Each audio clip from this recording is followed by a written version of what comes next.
নমস্কার, আশা করি আপনারা সবাই ভালো আছেন। আমার চ্যানেলে আপনাদের স্বাগত জানাই। আজকে নিয়ে আসলাম আপনাদের কাছে বাঁশকরলের রেসিপি। বাঁশকরলের রেসিপির জন্য একটি পেঁয়াজ, 5 কোয়া রসুন কুচি করে সরিষার তেলে ভেজে নেব। ভাজা হয়ে আসলে বাঁশকরল সেখানে ঢেলে দিয়ে একটু 5 মিনিট নাড়াচাড়া করে ভেজে নিতে হবে।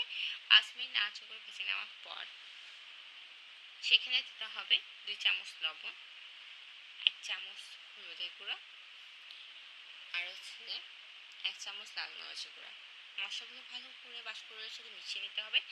বাঁশকরলের সাথে মশলা মেশানো শেষ হলে সেখানে মাঝারি আঁচে ঢাকনা দিয়ে 20 মিনিটের মতো রাখতে হবে চুলায়।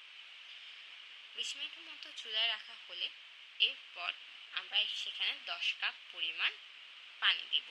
10 কাপ পরিমাণ পানি দিয়ে একটু মিশিয়ে নিতে হবে বাঁশকরলের সাথে।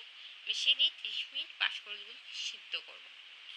30 মিনিট বাঁশকরলগুলোকে সিদ্ধ করার পর আগে থেকে করে রাখা মসুর ডাল সিদ্ধ রেসিপিটা ভিডিও নিতে ভুলে গিয়েছিলাম। মসুর ডাল সিদ্ধটা কীভাবে করবেন? 1 কাপ পরিমাণ মসুর ডাল নেবেন, সেখানে কিছু পরিমাণ পানি দিয়ে সিদ্ধ করে নেবেন। এরপর এই সিদ্ধ মসুর ডালগুলো সেই সিদ্ধ হয়ে যাওয়া বাঁশকরলের মধ্যে দিবেন। সেটা দিয়ে 15 মিনিট অপেক্ষা করবেন।